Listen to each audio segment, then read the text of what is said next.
عروہ بن زبیر نے خبر دی کہ نبی کریم صلی اللہ علیہ وسلم کی زوجہ مطہرہ حضرت عائشہ رضی اللہ عنہا نے بیان کیا کہ میں نے جب سے ہوش سنبھالا تو اپنے والدین کو اسی دین اسلام کا پیروکار پایا۔ اور ابو صالح سلیمان نے بیان کیا کہ مجھ سے عبداللہ بن مبارک نے بیان کیا، ان سے یونس نے اور ان سے زہری نے بیان کیا کہ مجھے عروہ بن زبیر نے خبر دی، اور ان سے عائشہ رضی اللہ عنہا نے بیان کیا کہ میں نے جب ہوش سنبھالا تو اپنے والدین کو دین اسلام کا پیروکار پایا۔ کوئی دن ایسا نہیں گزرتا تھا جب رسول اللہ صلی اللہ علیہ وسلم ہمارے یہاں صبح و شام دونوں وقت تشریف نہ لاتے ہوں۔ پھر جب مسلمانوں کو بہت زیادہ تکلیف ہونے لگی تو ابو بکر رضی اللہ عنہ نے بھی ہجرت حبشہ کا ارادہ کیا۔ جب آپ برق الغماد پہنچے تو وہاں آپ کی ملاقات قارہ کے سردار مالک بن دغنہ سے ہوئی۔ اس نے پوچھا، ابو بکر کہاں کا ارادہ ہے؟ ابو بکر رضی اللہ عنہ نے اس کا جواب یہ دیا کہ میری قوم نے مجھے نکال دیا ہے، اور اب تو یہی ارادہ ہے کہ اللہ کی زمین میں سیر کروں اور اپنے رب کی عبادت کرتا رہوں۔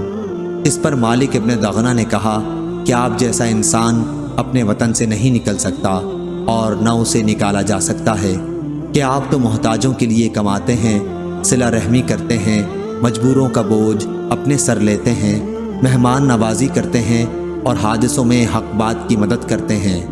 آپ کو میں امان دیتا ہوں، آپ چلیے اور اپنے ہی شہر میں اپنے رب کی عبادت کیجیے۔ چنانچہ ابن دغنہ اپنے ساتھ ابو بکر رضی اللہ عنہ کو لے آیا اور مکہ پہنچ کر کفار قریش کے تمام اشراف کے پاس گیا اور ان سے کہا کہ ابو بکر جیسا نیک آدمی اپنے وطن سے نہیں نکل سکتا اور نہ اسے نکالا جا سکتا ہے۔ کیا تم ایسے شخص کو بھی نکال دو گے جو محتاجوں کے لیے کماتا ہے اور جو صلہ رحمی کرتا ہے اور جو مجبوروں اور کمزوروں کا بوجھ اپنے سر پر لیتا ہے اور جو مہمان نوازی کرتا ہے اور جو حادثوں میں حق بات کی مدد کرتا ہے؟ چنانچہ قریش نے ابن دغنہ کی امان کو مان لیا اور حضرت ابو بکر رضی اللہ عنہ کو امان دے دی۔ پھر ابن دغنہ سے کہا کہ ابو بکر کو اس کی تاکید کر دینا کہ اپنے رب کی عبادت اپنے گھر ہی میں کر لیا کریں، جس طرح چاہیں نماز پڑھیں اور قرآن کی تلاوت کریں، لیکن ہمیں ان چیزوں کی وجہ سے کوئی ایذا نہ دیں اور نہ اس کا اظہار کریں، کیونکہ ہمیں اس کا ڈر ہے کہ کہیں ہمارے بچے اور ہماری عورتیں فتنے میں نہ پڑ جائیں۔ ابن دغنہ نے یہ باتیں جب حضرت ابو بکر رضی اللہ عنہ کو سنائی تو آپ اپنے رب کی عبادت گھر کے اندر ہی کرنے لگے، نہ نماز میں کسی قسم کا اظہار کرتے اور نہ اپنے گھر کے سوا کسی دوسری جگہ تلاوت کرتے۔ پھر حضرت ابو بکر صدیق رضی اللہ عنہ نے کچھ دنوں بعد ایسا کیا کہ آپ نے اپنے گھر کے سامنے نماز کے لیے ایک جگہ بنا لی۔ اب آپ ظاہر ہو کر وہاں نماز پڑھنے لگے اور اسی پر تلاوت قرآن کرنے لگے۔ بس پھر کیا تھا، مشرکین کے بچوں اور ان کی عورتوں کا مجمع لگنے لگا۔ سب حیرت اور تعجب کی نگاہوں سے انہیں دیکھتے۔ ابو بکر رضی اللہ عنہ بڑے ہی رونے والے تھے۔ جب قرآن پڑھنے لگتے تو آنسوؤں پر قابو نہ رہتا۔ اس صورتحال سے اکابر مشرکین قریش گھبرائے اور سب نے ابن دغنہ کو بلا بھیجا۔ ابن دغنہ ان کے پاس آیا تو ان سب نے کہا کہ ہم نے تو ابو بکر کو اس لیے امان دی کہ وہ اپنے رب کی عبادت گھر کے اندر ہی کریں گے، لیکن وہ تو زیادتی پر اتر آئے اور گھر کے سامنے نماز پڑھنے کی ایک جگہ بنا لی ہے۔ نماز بھی سب کے سامنے ہی پڑھنے لگے ہیں اور تلاوت بھی سب کے سامنے کرنے لگے ہیں۔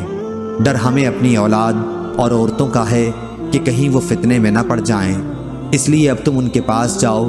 اگر وہ اس پر تیار ہو جائیں کہ اپنے رب کی عبادت صرف اپنے گھر کے اندر ہی کریں پھر تو کوئی بات نہیں، لیکن انہیں اس سے انکار ہو تو تم ان سے کہو کہ وہ تمہاری امان تمہیں واپس کر دیں، کیونکہ ہمیں یہ پسند نہیں کہ تمہاری امان ہم توڑیں، لیکن اس طرح انہیں اظہار اور اعلان بھی کرنے نہیں دیں گے۔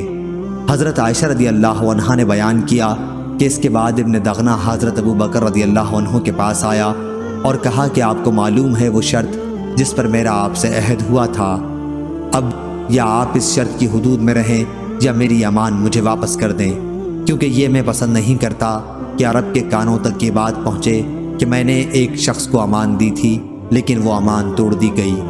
حضرت ابو بکر رضی اللہ عنہ نے فرمایا، میں تمہاری امان تمہیں واپس کرتا ہوں، میں تو بس اپنے اللہ کی امان سے خوش ہوں۔ رسول کریم صلی اللہ علیہ وسلم ان دنوں مکے ہی میں موجود تھے۔ آپ نے فرمایا کہ مجھے تمہاری ہجرت کا مقام دکھلایا گیا ہے، میں نے ایک کھاری نمکین زمین دیکھی ہے جہاں کھجور کے باغات ہیں اور وہ 2 پتھریلے میدانوں کے درمیان میں ہے۔ جب رسول اللہ صلی اللہ علیہ وسلم نے اس کا اظہار فرما دیا تو جن مسلمانوں نے ہجرت کرنی چاہی وہ پہلے ہی مدینہ ہجرت کر کے چلے گئے، بلکہ بعض وہ صحابہ رضی اللہ عنہم بھی جو ہجرت کر کے حبشہ چلے گئے تھے وہ بھی مدینہ آ گئے۔ حضرت ابوبکر صدیق رضی اللہ عنہ بھی ہجرت کی تیاریاں کرنے لگے تو رسول اللہ صلی اللہ علیہ وسلم نے ان سے فرمایا، جلدی نہ کرو، امید ہے کہ مجھے بھی جلد ہی اجازت مل جائے گی۔ حضرت ابوبکر رضی اللہ عنہ نے پوچھا، میرے ماں باپ آپ پر فدا ہوں، کیا آپ کو اس کی امید ہے؟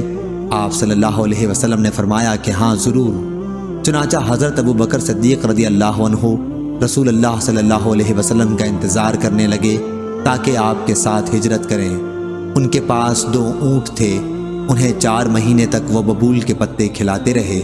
صحیح بخاری حدیث نمبر 2297۔